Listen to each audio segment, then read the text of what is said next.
Hello, and welcome to another episode of Cosmic Conversations. I'm your host, Marla Martenson, and today I've got a super cool topic for you. It is power animals, shamanism, and all this mystical cool stuff with author Laurie Morrison. She is an award-winning author, inspirationalist, and mystic. She's part of a rare breed of lightning shamans who have received a spontaneous awakening through light of shamanic knowledge. Laurie first journeyed into the shamanic underworld in 2010, where she found the spiritual realm of power animals. And we're going to be talking about her amazing book, Power Animals, today. It is so cool. Hey, welcome, Laurie. Thank you for inviting me. I look forward to speaking with your audience today. Yes, this is so cool because as I was telling you before we got on live here, I've been doing some shamanic journeys, but I've been doing it with plant medicine, but I can't wait to hear about, there's so much here. So let's first talk about your shamanic awakening and what is a lightning shaman and how that happened for you. Yes, I was living in about 80 acres of land inside a volcano. It was Volcano Ilopango in El Salvador. And I lived a very normal life. I had come from Wall Street. I met my husband. We moved there. Very much, involved in the social world and all that. Nothing to do with anything spiritual. So my husband died. And a year after his death, I started to see things all around the house. I could see spirits. I could see a lot of Mayan ancestry. And so one day I walked out of my house and I was starting to shift all the time. The scenery would shift and I'd find myself looking at like a Mayan village in front of me, and then it would go away. And then one day I walked out into the garden and it rained just on me. Wow. And so I had some staff at the house, and so they witnessed that and came running to me like, what's going on? And I was like, I don't know what's going on. So that was the first sign that something was up. And then I started seeing these kind of beams of light around the property. In fact, I have some pictures on my website because I thought it was very strange to see this going on around me. And then the night before my 52nd birthday, which is a very important date for the Mayans, which I did not know at the time, because it's when the Gregorian calendar, which is the calendar we're on, intersects with the Mayan calendar. And it happens on everyone's 52nd birthday. And this is usually a time where you can, where a lot of people go into ascension or move up into the higher spiritual realm. So I didn't know that, but it was my 52nd birthday, and that was part of the thing. So the voices started talking to me. Of course, people were concerned that I was becoming schizophrenic because I was listening to voices all the time. And then they told me to go to the end of my property because the property was like a peninsula that stuck out into the lake. So I walked out there alone. I did kind of everything they told me to, and then the veil dropped, and I saw about probably 16 ancestral spirits of mine standing around me. And this is all with your physical eyes, right? Not like in the third eye or imagination. It's with your physical eyes. Wow. Mm-hmm. So then they told me to lay down, which I did, and then it got very quiet, and at that moment a beam of light hit my heart. And then I was unconscious for 3 hours. Did you feel anything when that beam of light hit the heart? I just saw it, and then I don't remember anything.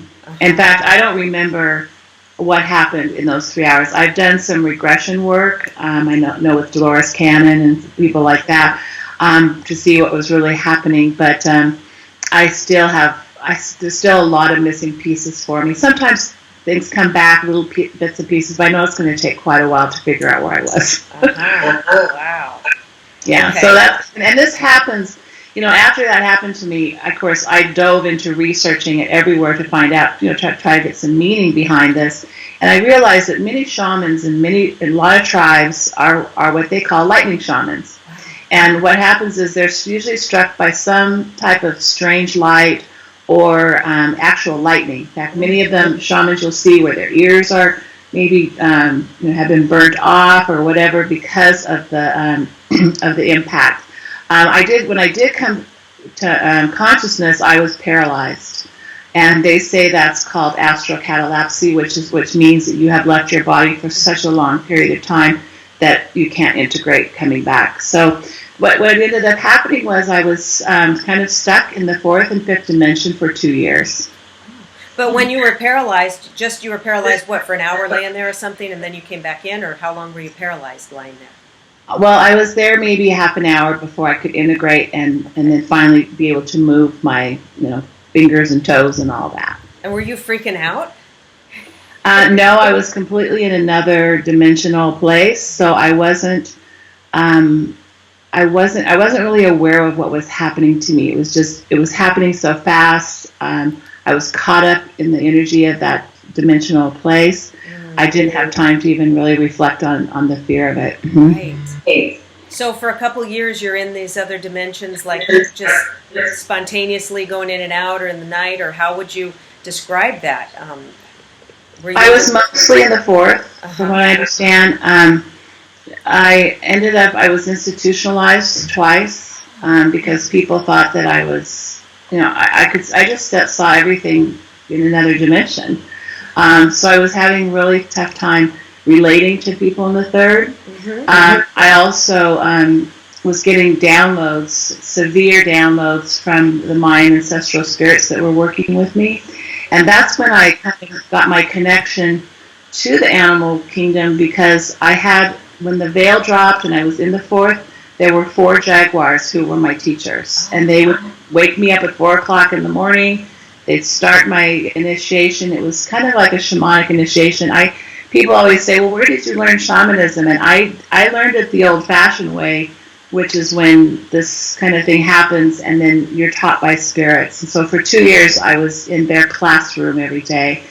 And, of course, there were times when my behavior was, very odd. And so I ended up hospitalized. And I wrote about it in my memoir, which is called Laurie, the Disintegration of My Ordinary Reality. Is that available now? Yes, it's on Amazon. Oh, I can't wait to read that. So when you were institutionalized, were they drugging you up? Yes, I was drugged, but I knew the voices were telling me not to take the meds. So I remember that movie, Jack Nicholson in the One Flew Over the Cuckoo's Nest. And I remembered how he put him under his tongue and then he'd go away from the station and spit it out. So I was doing that. And what was really crazy about that story was I ended up, when you're institutionalized like that, they don't want to let you out if you're harmful. If they think you're harmful. Mm-hmm. They don't really know if you are or not. Right. So my way out of the institution was to go tell them that I had a psychotic break and that I needed to go for drug and alcohol rehab so that I could get out. Oh. So I ended up in Malibu at a very posh little place in Malibu. And when I was there, I was getting ready to have my meds, because they give you meds there too. And it was Nurse Cratchit's son, the actress. Really? Her son was the one who was giving me the meds. Wow, that's surreal. Place. And it cracked me up because I had just been, thinking about Jack Nicholson, and then now that Nurse Cratchit's son was at my Malibu rehab giving me meds. So. And you did the same thing? You were able to spit it out when they weren't looking? No, I couldn't get away with it. They were very strict about it. But it was a process to get off them, and that was one of the things that I learned and have been helping people with now in my practice, is how to get off that, and also how to recognize if someone's having a spiritual awakening. Yes. Because as soon as we think someone's not acting right, we throw them into that traditional system. And the shamans always had a way to deal with this. In fact, someone like myself in those days the shamans would have globbed onto it and said, come on into my teepee. Right. We're going to teach you how to deal with this. You have this gift. You can do these things. and you would have been immediately thrown into a initiation process, well designed and well cared for by a shamanic community. But that's not the way our culture works. Now, do you have children? No, I don't. So did you have any, at the time it would have been your husband had passed away, you had no children. Who was there to support you through this? You probably couldn't work, function that well. You were in and out of the rehab and the institution. Yeah. I ended up the world, the universe always provides. I ended up talking to a psychic medium. An amazing woman, truly amazing. And her and a Haitian shaman became my kind of guides. And they, the book talks about what we did. We had to unravel why this happened to me, to understand, why did this happen? What occurred, and what role did I have to play? So the memoir talks about how we unraveled it, what my role was, and then I ended up in a very important ceremony on December 21st, 2012, which was that famous day of the shift. And I did have a kind of an ancestral obligation, which was why they did all this to me. Wow, and before this, you had said you weren't into spirituality. Were you totally not your whole life? You were not delving into anything like this? Yeah, once in a while, like I had someone come and look at my house for some feng shui. I did some tarot cards, things like that. But I mean, any kind of deep understanding of this, let alone shamanism, I had no idea. So this was truly what you call a spontaneous shamanic initiation. It was fascinating. A day and I was even speaking Mayan. I'd walk around the house and I would be speaking to the girls in Mayan, and they would be like, "Senora, we don't know that language." Oh my gosh! Do you still know that? Can you do that in that language now, or that was only in the moment? I can't go back to it, but it was funny because I used to. I never knew what dimension I was in. I couldn't tell if people could see me or not, because a lot of times I was floating around in other dimensions with other things, and I was not really in my body. I had 7 out-of-body experiences. Like, did this happen, like, if you're at the grocery store or somewhere?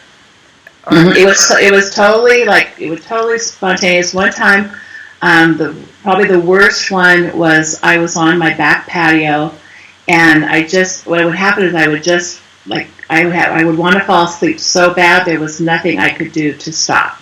So I laid down on the little couch there on my patio. This was in Scottsdale, Arizona, and poof, I was gone. And a neighbor called 911 because I didn't respond, and they all came. There came the guys, and they were going to revive me. And I was sitting in the garden watching myself. Wow. Watching them trying to go through all this, and then when they started to get out the stuff to revive me, I popped back in. And then, of course, at that time, they have no explanation for what's been going on, and off I go to the hospital, and then, of course, I'm completely nuts, and so I end up in the hospital again. So it was, but it was 7 of those, and I think when you've had so many, it's really hard to get back into your body again, so you're constantly kind of floating around. And that's probably where I am right now, somewhere between all of those places. But I know how to get back, so that's a good thing now. Yeah, because what if you're driving and it happens, and then you could crash or something? Yeah, it was for a while. I couldn't drive because I could see spirits, and I couldn't tell if they were alive or dead. If you're going to hit them or something. I was thinking I was going to hit people all the time. Goodness. So that was really rough for a while. Yeah. It's interesting when I'm doing my journeys now with my shaman, with the plant medicine. At one point, this was the most cool thing that happened. Was at one point, maybe 2-3 hours into it, I'm laying there, and of course my eyes are closed the whole time for hours, laying down, and I felt like an earthquake, and then I felt the whole house shake. I was at my shaman's house. The whole house was shaking. I thought, whoa, what is that? Is that the spirits coming in? What is it? And then, like, a little later into it, it happened again. The whole house is shaking. And I thought, man, we're having earthquakes or something. And then afterwards, at the end of the day, I said, what's that? When that he goes, the house wasn't shaking. And then when I asked the spirit that works through him, that comes through and works with me, I asked him the next time I was in this circle of light, I could ask questions. I said, what was that? What happened? And he says, well, everything's always vibrating, but when you're deep into that journey, you're aware of it. But otherwise, we're not aware of it, just here in the third dimension. So, have you had, what do you say about that? Yeah, I had a very similar experience when I was at the rehab in Malibu. Because there's so many earthquakes in California all the time, I could feel every single one of them. And each one of them was magnified. So in other words, it felt like a 7.0 to me. Oh, so I probably was feeling an earthquake, but it wasn't big enough for anybody else to know. And wow. If that was in California, that's probably what was going on, because there's earthquakes all the time, and I just happen to feel them more than others. Wow. Yes, it was in California. So probably all going on right now. We don't even know it. Yeah, you guys are shaking all the time, but nobody knows. Yeah, and then I feel more energy just flowing through my body. I can feel the bottom of my feet, my legs just swirling, I guess it just opens you up when you're going to those other dimensions. Things start feeling different and everything. Yeah, you have to be pretty spiritually mature to go through this. A lot of people are experimenting with this. I don't recommend it because it can be a jolt to your psyche. Mm-hmm. And if you're not mature enough spiritually to understand what's happening to you, I've had a lot of cases. Now I do more, one-on-one coaching work with these situations. But I get a lot of people who've gone to, Peru or the Amazon and kind of gotten involved and really didn't have a good spiritual foundation to do this work. Right. And so it didn't turn out as well as they planned. So it does require a good foundation to do that. Oh, absolutely. I would never try it without someone very experienced right there with me the whole time, and just taking it like, forget it. It can really shatter a lot of the psyche. And what it really does is, and this was what I had to really understand, was it completely shatters every belief you've ever had. Mm. Because you realize you've just been living in kind of this illusion on third. So, when you realize that everything you believed in 5 minutes is gone, it can be pretty shattering. Right, mm-hmm. And this happened to you. You didn't have to take any ayahuasca or plant medicine or anything. You just, No, it was funny because people ask me about that. I'm like, I can't even imagine what would happen if it would have been ayahuasca. Who knows where I'd probably be in the 10th. Oh, and how I would never be back. How do you feel about this? Are you thrilled with it? Are you very happy? Are you happier now that you've gone through all this and this is still happening to you? Is this something like super magical and oh my God, I'm so lucky? Like, where are you? Yeah, in the beginning it was a curse. I wanted it to go away. I wanted to go back to my old self because that was something I could control and I understood. But I realized that it was so much deeper and more profound than I was, my silly brain trying to figure it out. And I realized that I had this connection from lifetimes. I had to see it through. I didn't feel like I had a way out. Right. So I kept going down the path. I was in my book, my memoir. I talk about the week I spent with a group of shamans in Colombia. That was probably one of the most profound experiences, and when I really learned a lot from a very old shaman woman who taught me what was happening to me. And it was all I kept saying is, how do I put this back? How do I put this? How do I go back? And they're like, you're not going back. Wow. This is it. And so okay, I have to ask: Did you, or are you in touch with your husband now that passed with this? I mean, do you contact him? Yes. Does he pop in now that you're in other dimensions? Or yeah, he in the book he came in and out. Uh-huh. Of course, I could at that time when I was pretty much in the fourth all the time. I mean, he would literally sit on the couch and we'd talk. Oh my gosh! It was that real to see him. But as time's gone by, he's moved further away. He's been gone now almost 10 years, so his vibrations moved further away. Of course, mine is where it is. So it's not as he was not as close. He's not as close now. But still, we can have conversations. And of course, I have conversations with a lot of people on the other side to support people mostly through grief. So talk a little bit about those dimensions. What is the fourth? What's over there? Is that a place where people can come, or where do our deceased loved ones reside? I've heard that the angelic realm is the seventh dimension. What do you have some info on some of those dimensions? Yes, everyone's in different places. So, like, what will happen? Let's say someone calls me and says, Laura, I'm struggling with whatever, losing my mother. Whatever. I will find that person find people in all different places usually. Some are even stuck here, and then of course shamanically we have techniques through the shamanic practice where we actually move them out of this dimension into other dimensions. There's also, people who are in between dimensions or there are we continue to move on and we go through that evolutionary process. It's for the most part, what's very interesting about it, because my husband loved to play golf. Okay. And I said, because there's always those funny jokes about is there golf courses in heaven or whatever. Yeah. And so I asked him that question because I knew that would be an important thing for him. And he said, yes, he says he creates it. So it's very much about manifestation and law of attraction. When you have moved it out of your body, you can create whatever you really want around you. Mm. And he says he always wins, and he always takes his friends to the 19th hole for drinks, and he just creates the world around him that he wants. So it's kind of like everyone's in their own creation, although they are in the vibration of that dimensional place, so they can do that.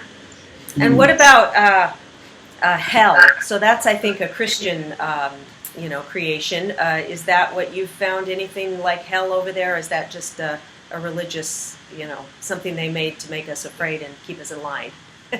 Yeah, that's what it's all about. It's, hell, you can create your own hell, just like my husband creates his own golf course. Mm-hmm. Yeah. and golf club. You can create your own hell. And if you are afraid, I found in the beginning I used to do a lot of work moving souls that were just stuck.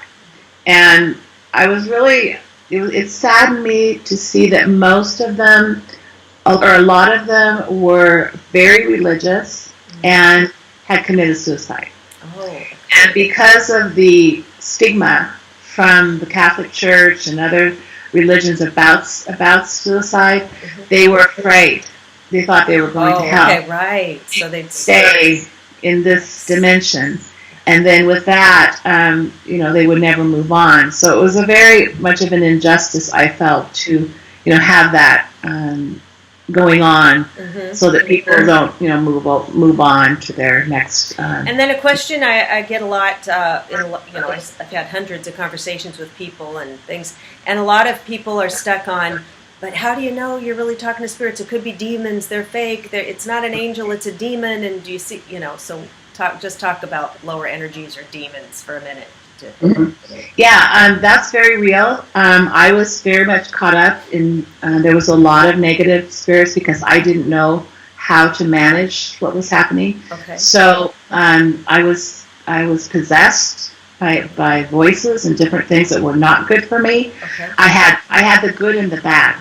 So the two were together, and it was the shamans in Colombia that helped me understand this better and realize, and they had to pull it out of me. It was pretty dramatic what had to happen to release all that. But then I think the only way to do the deep work like this, you have to have that experience, because mm-hmm. how do you know what a bad spirit feels like if you haven't had one, traumatic experience with it? So I think it is just part of the shamanic process where you are possessed, or you have this, that dark side, and then because to know the light, you have to know the dark. Yes. And so that's kind of what happened with me in that. But it was at the end of the day, I can feel it a mile away because I had the experience. So it's helpful to a lot of people who are going through that to know, what to look for, mm-hmm. and I can also detect things on the field. But the best way to stay out of that is to stay positive, because positive, they will not, latch on. Right. So, Okay. any, alcoholics, notorious for entities, drug addiction, any kind of dark, negative lifestyle behaviors will always attract an energy. So most alcoholics probably have some attachments. Yeah, most of them. In fact, how people will always say, he wouldn't have ever said that. Yes. Or that's not him. Right. It's usually because they're possessed. I would say 9 out of 10 cases of alcoholism, I see an entity involved. Now, most of them are stuck, and they're looking for an easy body to... Okay. And then so they could be hanging out with this person all the time, but then just they'll when they speak out or they yell or they get nasty, like you hear these mean drunks or bad wine. That's what's happening. But then maybe they're in a good mood when they're sober or something, right? So most of the times when I have found an entity in somebody who's an alcoholic, I've usually... What'll happen is I'll go back to the scene because I can go forward and backwards in time, and I'll usually go back to the scene and I'll always see them pick them up in a bar or in a setting where there's a lot of alcohol. Now, let's say somebody let's say somebody comes to you for a session and says, my husband or my wife is an alcoholic. Can you tune into them and see if they've got an attachment? Can you do that, or it has to be the person themselves? Well, usually I like to only work when I have permission to work on them. So I don't sneak around. Right. Is it putting the back in for their partner or something? Let's get into the power animals. I love your book, and you said that everybody is born with a power animal. Talk a little bit about that. Do they change? How do you find out what's your power animal? Yeah. This book came about because my kind of one of my muse, he's very he's kind of my agent in New York, and he encouraged me to write the book because he loved in my other book, he loved the story of the jaguars. And so I said, well, okay, let's go for it, because I had never channeled this much information. And plus, I just get the information just drops in, and I just, that's it. But I had never gone to this extent. So one of the things is that when I learned to journey and do the journey work from, more professionally, I guess, I ventured into the underworld. And the underworld is not hell. It's a beautiful, beautiful place, and it's where the spirit of animals reside. And so when I was there, I started to bring back animals for all these people. People would say, Laurie, what's this animal? And I'd bring them back, and I'd blow them into their heart chakra, which was the same ceremony that was performed for me. Mm-hmm. And so I, after all that happened, I said, well, this would be kind of interesting just to go animal by animal and, see what they have to say. And so I set off on this journey, and I wanted to research also other indigenous cultures to see, what was the accumulation of knowledge that I could come up with as to what that, what does the cardinal mean in Japan? What does the cardinal mean in Egypt? What were the different cultures' meanings? And I realized that there was a lot of similarity. It kind of blew me away at how much similarity there was. So it told me that, these spirit animals are alive and well and living on our planet, and from culture to culture. And so I started out with the Aardvark because he was the first AA, because I went alphabetically. And it ended up being that the Aardvark was my guide through all 190, I think, of them that we did. Mm-hmm. And so I started, to gather this information. And then about 3 years ago, I realized I could see inside the body. And so I started to see disease. I started to see, dysfunction in the body. And I asked the ancestral spirits that work with me, who are Mayan, I said, I need some technology. How can I do this so I can do this quicker? Because I can't get to the information fast enough and give people enough information. So they ended up fell into my lap some technology which is based on the scalar energy of Tesla. Yes. And so what I can do now is I can take your footprint on the quantum field. I can actually define it. And I do that by getting your name, your birth date, and your birthplace. And as long as no one else with that name and that place and that time was born that day, I can create you on the quantum field. Wow. And then what I do is I have all of the spirits of all the animals. So I list all the animals, and then I throw their energy off of you on that birth date. And then I see what animal pops up. And then, of course, I use my own intuition with that. So It's a tool. It's an extra tool for me. So now I can pretty much identify what animal was present at your birth. And then does that animal stay with you your whole life, or what does that? The way it is, it's kind of like the animal that is the theme. It's kind of the animal that you need for the life theme. Mm-hmm. Okay. Now, there will be other animals that will come and go. For example, I was in a drumming circle with some of my mentors, and we were there, and they're like, okay, Fox wants to come. And we saw Fox, etherically come into the circle. And then we were leaving the drum circle, and there was a real fox by our car. Yeah. And so I worked with Fox for a while on certain things. Mm-hmm. That was when Fox is very much about the development of the mystic. So I was trying to develop my mystic qualities, so the Fox was around. So they can come in that way. But the one at birth is kind of the theme animal, and then others come in as you need it. And then I also call them in. I was just telling the story the other day. I'm moving, and it's pretty rough to find rentals, especially with my pets. And so I thought, well, okay, what animal could I call in to help me get a rental, get a good place to live? Well, the one that's best for that is a mouse. Mouse. I was just going to say a mouse, because they're always going in the house.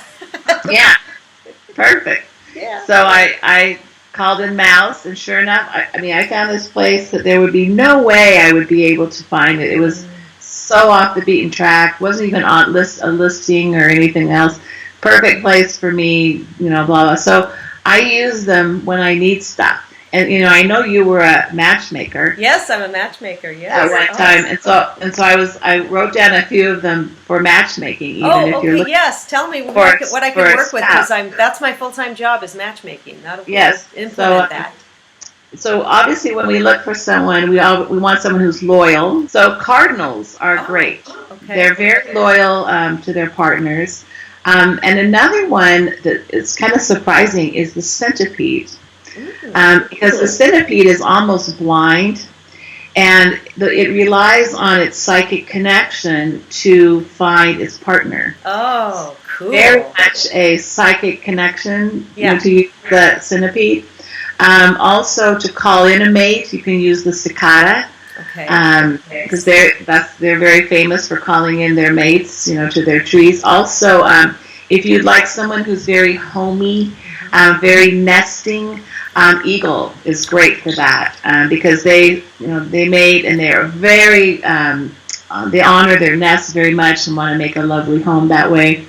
Another one is the goose. Geese are so loyal. In fact, when a goose partner dies, they never remarry. Oh. They're always like a one-time. And it seems like the swan too, because they're always like together, and they make that heart shape. Very symbolic. Very symbolic. And so there's other things, like in the book we have, for example, if you're having trouble with your marriage or there's difficulty, if you put a picture of a duck in the southwest corner of your bedroom, it will improve your marriage. Oh. So there's little tidbits like that throughout the book as well, to just kind of use. Another animal is Coyote. Mm-hmm. Coyote, very loyal, very good family oriented animal, and they will also mate for life as well. So you can use these.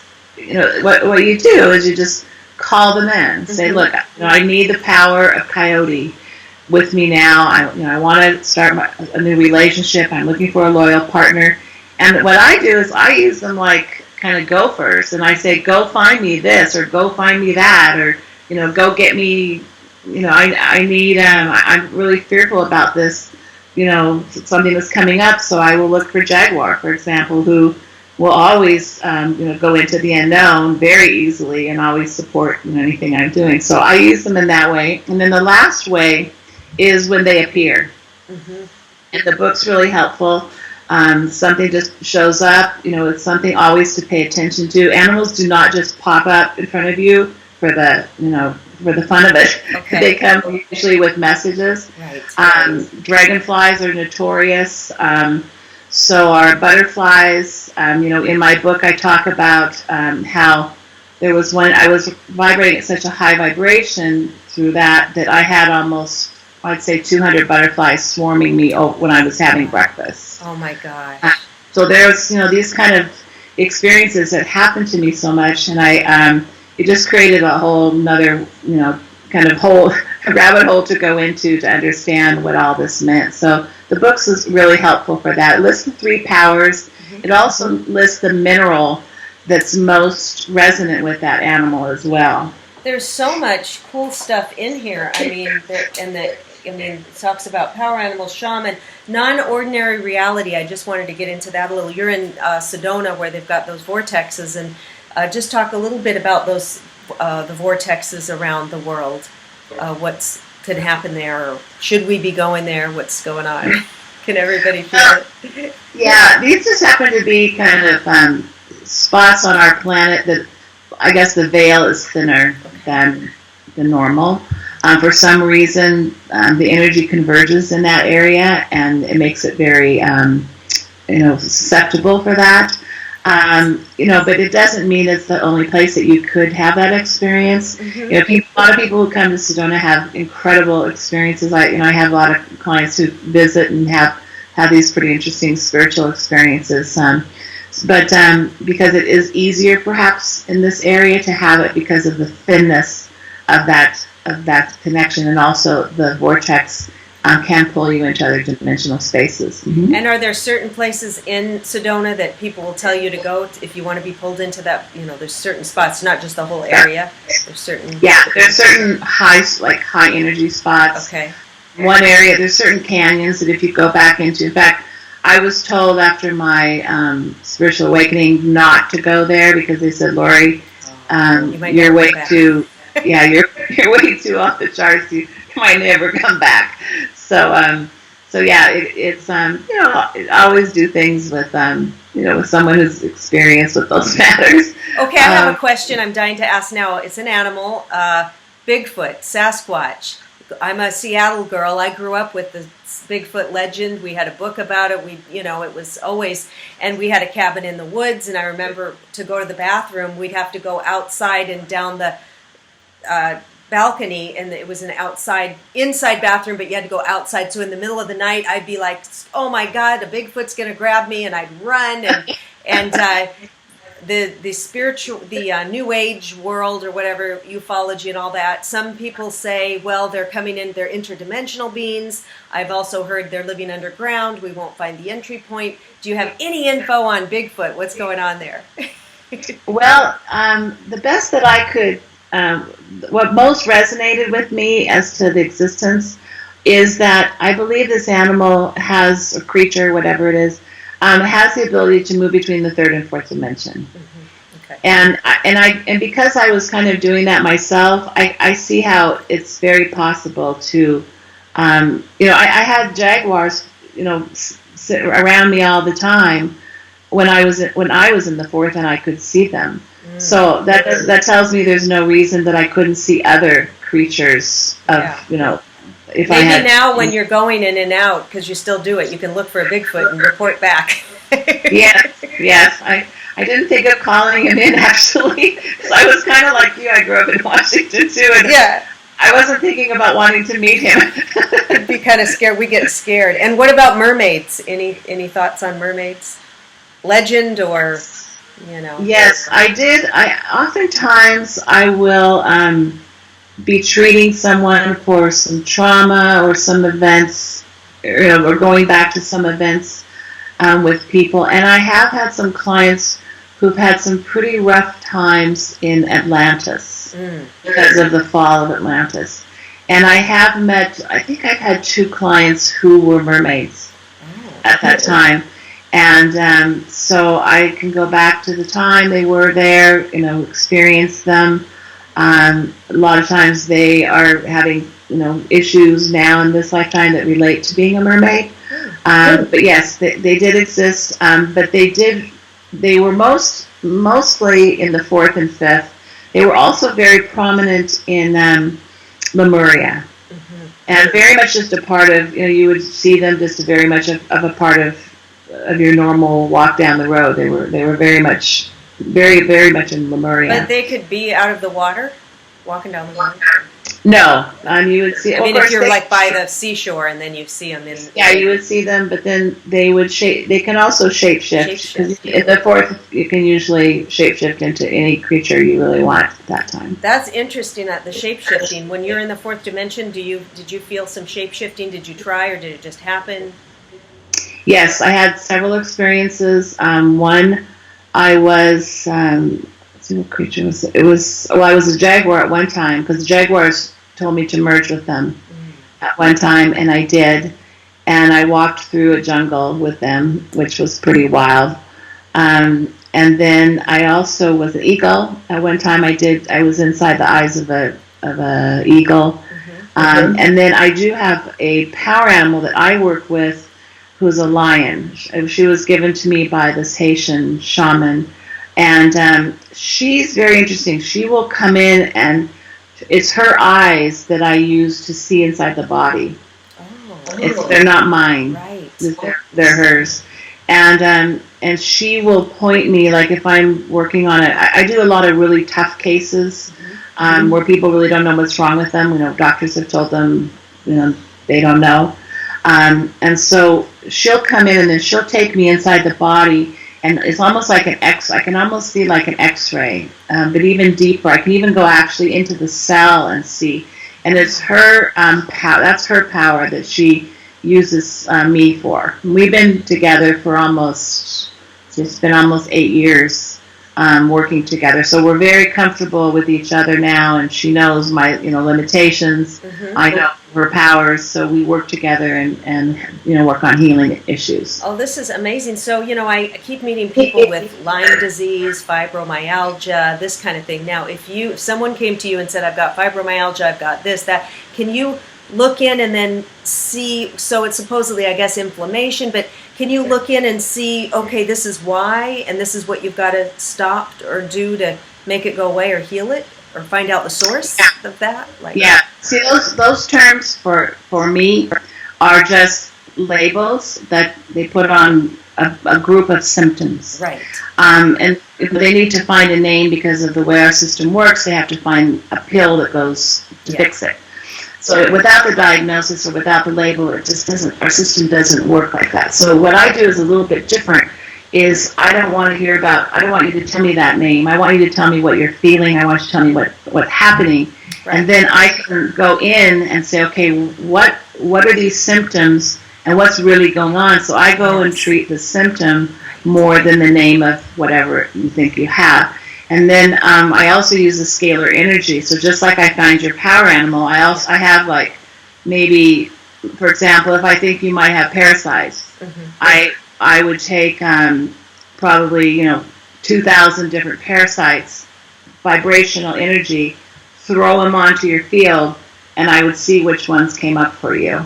And then I would know that those were the ones that were causing the underlying issue. There's a guy in Florida called Tom Palladino, and I've interviewed him. Do you know him? He works with scalar energy. He's in Florida, and he created these machines based on Tesla, and then he'll put your photograph in the machine. You send him your photo, and then that,